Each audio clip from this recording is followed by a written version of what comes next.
Mind the gap. Good afternoon, Fabrizia. How are Hi, you today? fine. Great. It's great to see you and talk to you again. We've been missing from this show for quite some time, right? Yeah. You've been busy with your move. I've been busy. I moved from one country to another, so I'm in England now. And I found a house, so I'm moving again, as in into the new house next month. So it's still up in the air, still in transition, but it's getting there. I'm landing slowly.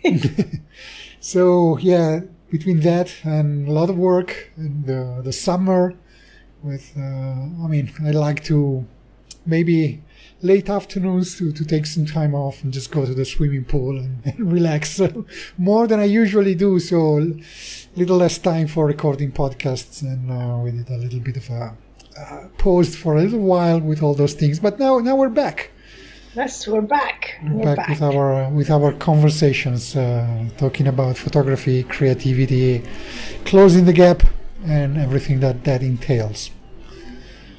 Yes. So aside from the move, there are any news in your life?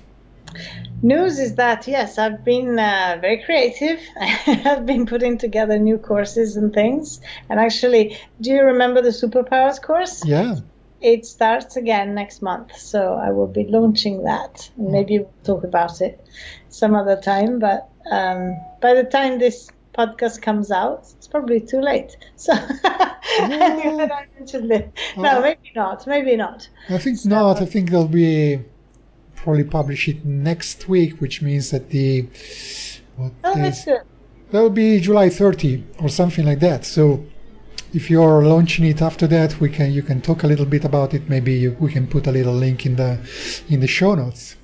Yes, that's going to be really exciting because it's a kind of improved version of the first trial that we did last year, and now it's going to be better. Anyway, so it all starts with writing. I think this is what we're talking about today. Yes, because this is it all came out of writing things down and getting ideas and turning that into a project as it happens in this case. Yes, I wanted to talk to you about writing, which might be surprising. Are we talking about photography here? What's got writing to do with photography? But I've recently started to believe that writing is important. No matter what you do, no matter what type of job or profession you do, if it's a creative job or even if it's not a creative job, everything starts with writing. You need to learn how to write. And it can be counterintuitive. Some people would rather think I need to learn how to use my camera. Yes, of course, that's important. You need to learn how to take photographs, but it's much more than that. And there are many reasons, I believe, and that why you need to write, why everybody needs to start writing. And there are many benefits that can be achieved through writing. So just maybe going to make a little list of the possible benefits that would come out of writing, and then we'll talk about the ways that we can compel us, push us to write more, because I know it's difficult, right? We don't have time. We got a lot of things to do during a day. Where do we find the time for writing? What do we write about? So we want to be not just tell everyone, oh, you should write full stop. No, we want to help you. Okay, you should write. And these are some ways that you can find the energy, find the topics, find the motivation and commitment to write, possibly every day. Yes, definitely. And I think it's really important to understand why it's important to write, because if we really understand the benefits of writing and how it can help us in every aspect of not just our writing, but our life, our projects, our photography projects, our personal lives, and in general just the way we can work better through writing. And it's not about writing for other people necessarily. It could be mostly writing for ourselves, but as we will see, there are a lot of really good things that come when you start writing, especially if you write as a practice and you do it regularly. So this is going to be interesting to dig a little bit into this and find things that may be inspiring, and to inspire and motivate our listeners into picking up a pen. Yeah. You said that it's not important necessarily to write for others. It's also important to write for ourselves, as you said. And one of the reasons why writing for ourselves is important is that writing can be storage for our ideas. Because I've suffered from this syndrome for a very long time, where I would come up with ideas, usually in the shower, and then forget to write them down. And our heads, especially nowadays with all the distractions and everything that we have to do, and wearing different hats and doing many different things, they have limited capacity. So yes, the brain, remember, the brain is not made to remember things. I know it sounds silly, but it's absolutely true. The brain is made and is very good at elaborating stuff. Solving problems, creating things, getting, connecting the dots and doing all of that work. So we don't want to burden it with remembering things. So that's the first reason to write things down, in ideas especially, or anything that actually comes into our head, is to free the brain from having to remember everything, and then have the space to come back to what we've written and then figure out how to put it together, and if it's any good, find a way to push that into the world. Yeah, maybe a silly example, but I've recently started dancing. I never danced in my life. That's brilliant. Yeah, my wife just said, "Oh, you need to come dancing with me." She loves dancing and so on. We finally found a genre of dance that I like, that is the swing dances. So it's Lindy Hop and Charleston, those old-fashioned dances that I find really fun. And so I started learning and practicing last year. And now, through all the lessons that we took, we learn a ton of different moves, dozens of different moves. And I came to the point where I could not hold them in my head anymore. So I started writing them down in a little notebook.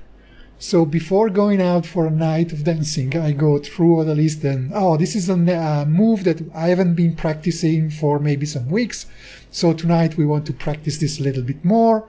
And yeah, it's a very simple example, but I could not hold of those moves in my hand. I would just go out dancing and, what was that move that we did 6 months ago and I don't remember it? And this helps keeping it in a storage for that.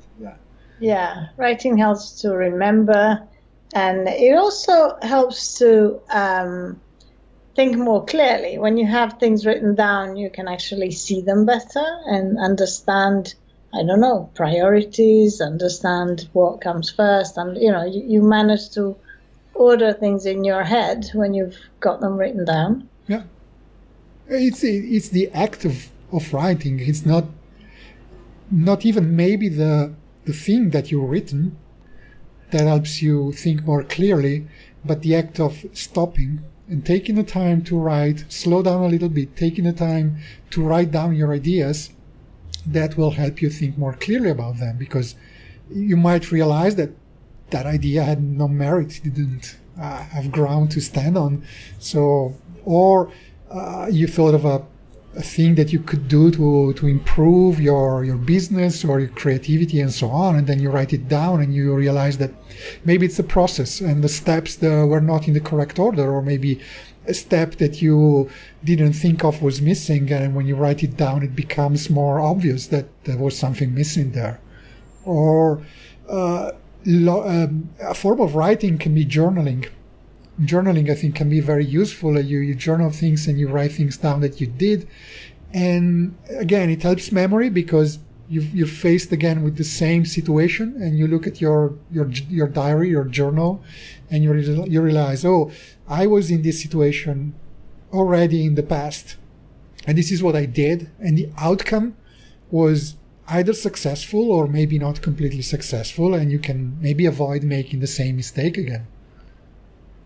Yes, and also writing things down when we think of them, and sometimes we can think of something, write it down, put it somewhere, forget about it, and then you come across it later, maybe a year later or months later or whenever, and you go like, oh, that was a really good idea, and now is the time to maybe do it. Now you have more ideas about it. Now you have a different situation, and you realize that you already had like a seed of it, put down somewhere, planted somewhere. It's happened to me because I've been going through a lot of my, like, as most of you know, I've been traveling for like a year and a half, and I've been carrying around my office with me, so tons of papers in a bag, and they usually, I don't have, I can't carry like folders and all of the stuff that you would have to divide things up. So in the end, it was a bunch of lots of papers, yes, in some kind of order, but not really. Anyway, I had to go back, and then notes and other notes and more notes and bits of paper and more notes. And so I've been, yesterday and the day before, I was going through everything and putting them in different, in a box, so that I would, be able to actually work with this stuff now. And I came across so many things, projects, ideas, things that I just wrote down that I completely forgotten about. And it's amazing how much stuff we think of. I don't think we realize how many things, how many ideas we have. If we don't write them down, we lose them, and then you think, oh, I don't have that many ideas, right? Mm-hmm. If you write them down, then you come across them and go like, oh my God, I found like 30 different projects that all have a good potential for something. And, some of them are for later, some may be okay now, some may be, I don't know. But, all of these things can be worked on, or anyway, figured out, if it's worth working or not. But I would have forgotten all of them if I hadn't written them down. I had no clue that, I had those until I found them again. So it's maybe worth pointing out that our conversations that might sound so spontaneous, we actually do have a set of show notes that we prepare in writing, and we share between us before the show, so that they help us think about what we will say during the show. So it doesn't, it might sound like it's a bit of a ramble sometimes, but we do have show notes. We try to find some topics, coalesce our ideas and put them more clearly down in paper, even if it's not really paper, it's virtual paper, but it's still writing. Google Docs. Google Docs, exactly. You can have the outline of something like what we do, and then we ramble on that. So, but it's important, because at least we ramble on one topic and we don't go off talking about something else, because we're rambling on that thing that we wrote down. And it's a bit like finding money in a coat pocket. Mm-hmm. That you have put away from last year, and then you put your coat on again when it becomes cold, and you find 50 euros in your pocket or something. And it's the same thing, finding things that notes. And I went back and looked at some notes that you wrote for some other episodes that we have not talked about yet. And I thought, oh, that was a good idea, and then we could do that and see that, and we've forgotten about. So another benefit of writing, I think, is that it helps you avoid distractions, which is, distractions are really a productivity killer nowadays. I cannot write if I'm constantly distracted. So if I say I have to write, then I need to set my environment up so that distractions are not allowed, which means putting my cell phone, I have got my cell phone here, and I made the mistake of keeping it with the face up, and I'm getting notifications which distract me. So I'm just turning my smartphone face down, so I don't see the notifications pop up on the screen. And of course, I've got it on do not disturb mode. There are many ways that you can do that. If you're using pen and paper, of course, there are fewer distractions if you keep your devices away from you or off for the computer, but sometimes you need the computer to do some research about the things you need to write. So there are some ways to help with that. One is that there are apps or extensions. And for example, I'm using one that is called Forest, which is a little app on the phone. There's also a browser extension, and it basically blocks you from going to certain sites. Top of all, social media. So it rewards you. It has a little reward system where if you don't use social media for a little while, then you get a little tree. And then the trees grow, and then they grow into a forest. It's like a little game, but it gives you a little bit of a reward that you work towards getting more rewards. Like your reward is a little virtual tree that grows in your forest. There are other ways. I mean, a simple way, like I have dozens of open windows in my desktop. Oh my God! Right? Don't say that. So a little trick that I just learned. You know, this works if you're on a Mac. I don't know if there is an equivalent in Windows, but you know that you can hit Command H to hide the window, the current window that you're working on. That is, if you hit Option Command H, it will hide all of the windows except the one that you have, the current window. Oh, right. So Option Command H. Yes. Will hide all the windows. Hide all the other windows. Oh, good. So if you have a few other dozen windows open, as I usually do, it will hide all of them. And maybe I usually use Google Docs to write, so I can only keep that window open and maybe have one tab for the document and one or more tabs for doing research. But the other usual tabs that I have open for email, social media, and all that stuff, they stay hidden. Oh, that's good. Yes, that's a very, very good little trick. We'll definitely use. Yeah, distractions are killers. They really are. I battle with it daily because I work on social media. And so it's so easy. You're in a group when you're talking and writing or talking to people in my groups, and, you know, and then you get this message and then another message, and then my daughter posts something or she asks me something, and then someone else, and in the end you're out there and you're following the squirrel.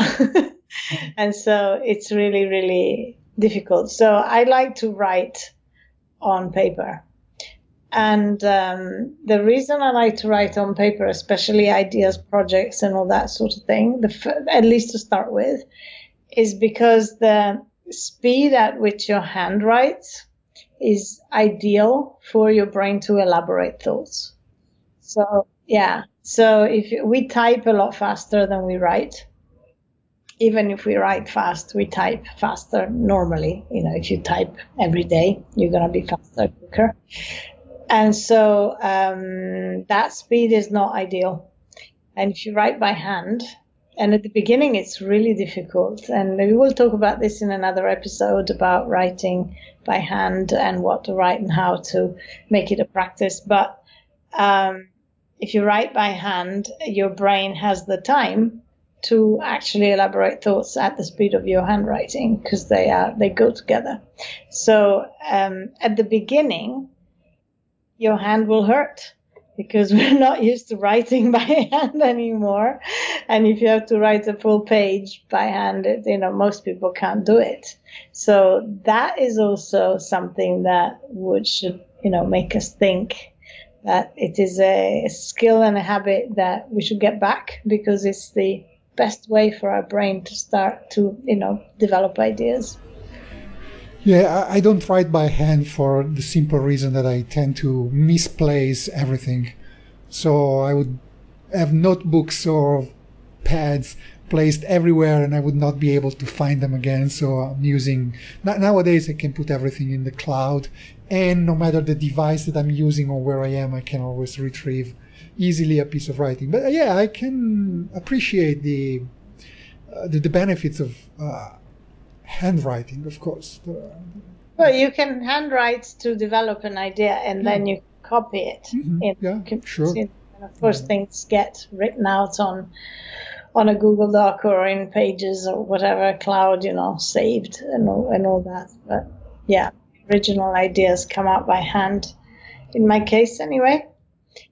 Also, to me, writing notes, for instance, if I'm teaching a workshop or a lesson of any kind, I first take all my notes and write things out by hand and make like the outline of whatever it is, all the notes that I need to write. And then I can always copy them into a document. But most of the times I read things out of a piece of paper, and I just like it. And if I need to copy it a couple of times, actually, it helps me memorize it. Yeah. I find that you mentioned teaching, and I find that one benefit of writing, if you're writing to teach people, is that you teach yourself while you're writing. Because memorize. If you need to teach something, you need to learn it first, hopefully. But if you just learn by memory and then you repeat what you've learned from your head, not only you tend to forget things, but you don't learn new things. If you write things down, you do research while you're writing, you might discover new things, and you write them down, and writing them down helps you remember them. So you're growing in your knowledge, you're teaching yourself while you teach others.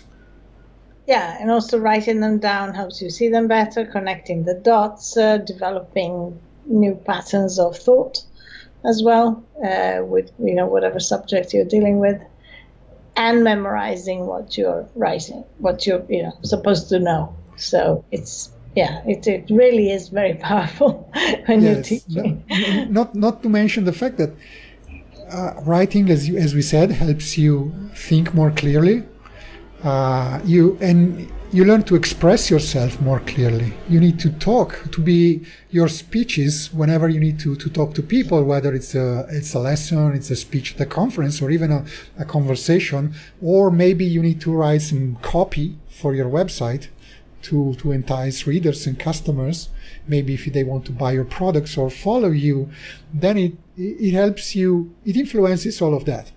Writing, all right? You write, you think more clearly, you spend the time to write and then to edit. We'll talk about editing later, but once your writing is being edited and refined, then it's much better. It helps you communicate much better. You don't just not flow of conscience type of speech. It's just something that is reasoned, and it's more polished and more effective. Yeah. So maybe that's why we're not so polished and effective here.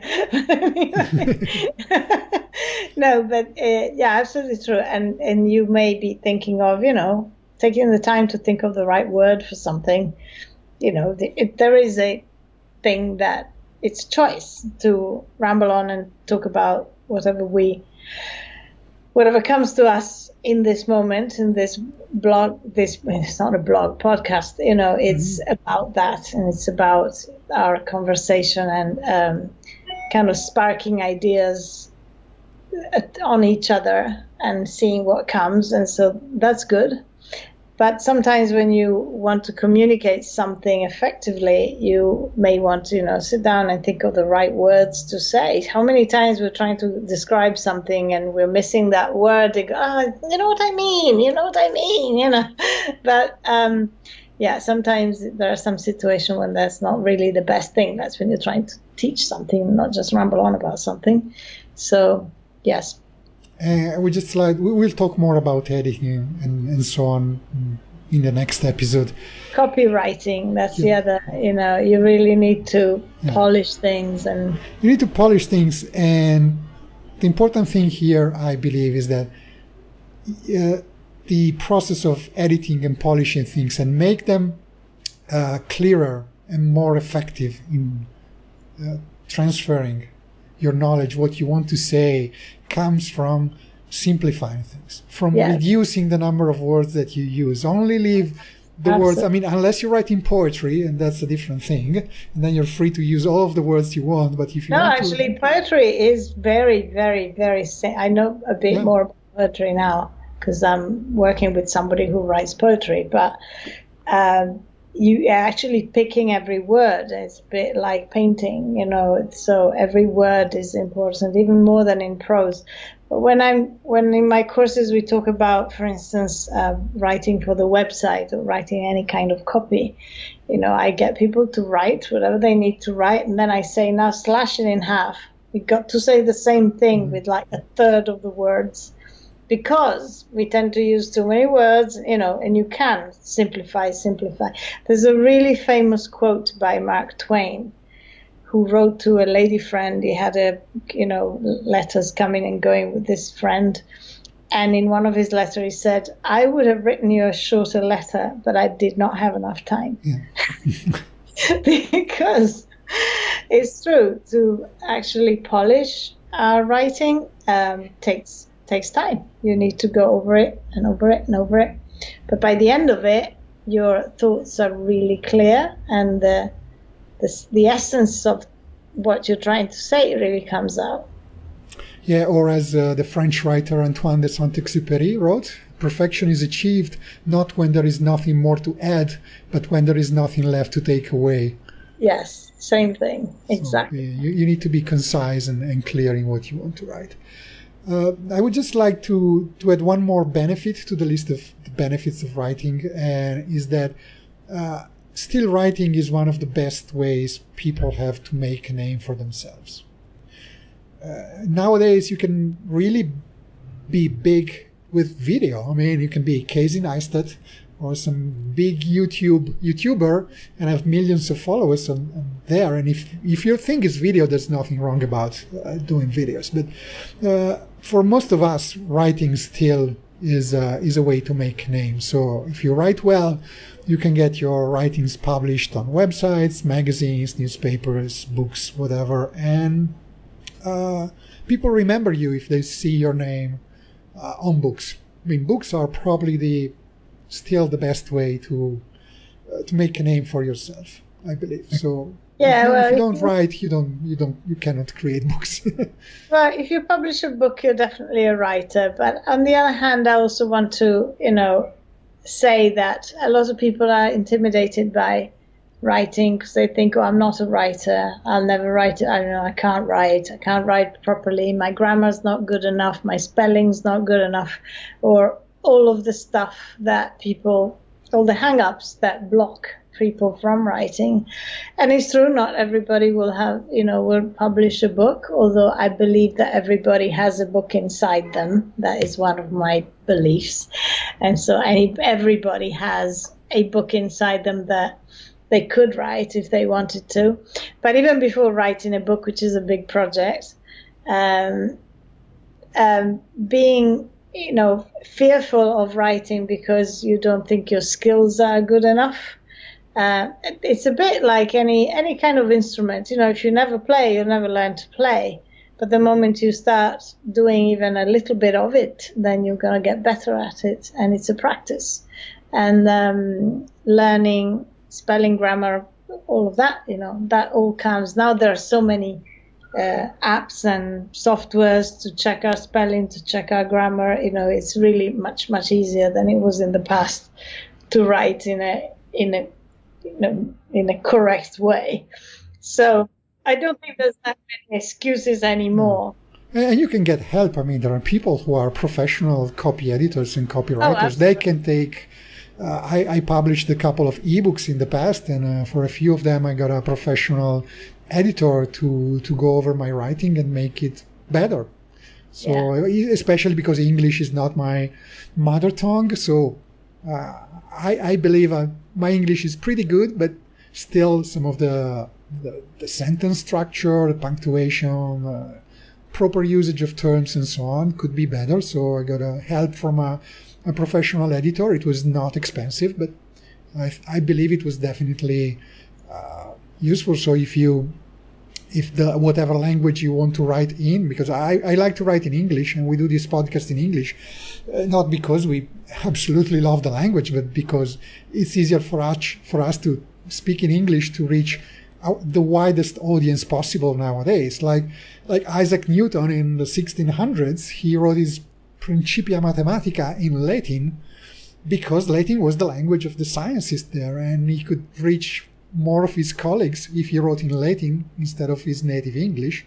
And now English has taken the place of Latin as the lingua franca of pretty much every profession that is global. So we do it in English, but still English is not our mother tongue. And if you are like me, like you want to improve your writing, whether it's in a foreign language or in your mother language, getting a professional editor or even a friend who does that as a trade, I believe you can get help even if you don't feel like you're a great writer. Nobody is a great writer.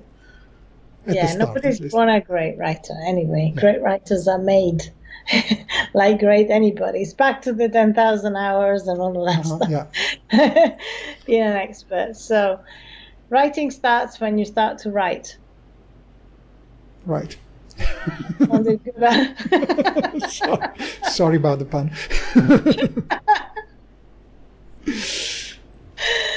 Anyway, yeah, I hope we have inspired people to pick up a pen or even the laptop or even anything and start writing something. And then next time, maybe our listeners want to tell us what they think about this. Maybe they have other reasons why writing is important, or maybe they want to tell us why they don't write. Yes. Right? Is it because they don't have anything to say? Is it because you don't think your writing would interest anyone? You're not good at writing. You don't have the time. Just let us know. We have, as with all the other episodes, in the show notes on the closingthegap.live website, there is a little button, and you can just record your comment, your question, and we would love to hear them and talk about them in one of the coming episodes. Yes, yeah. So speaking of coming episodes, next week we will still talk about the writing, and we will be more practical. Right now we've given you reasons why you should be writing. We want to talk a little bit about how you can escape, how do you say, fight the writer's block. Because I've got a writer block. There is no such thing as a writer's block, I believe. So, but we will talk about ways to avoid thinking you have a writing block and make a habit of writing. Yes. Right? Yes. Exciting. Want to add some more? No, I'm good. I can't wait for the next one. Okay. So let's talk next week. Yes. Bye for now. Take care. Bye-bye. Bye.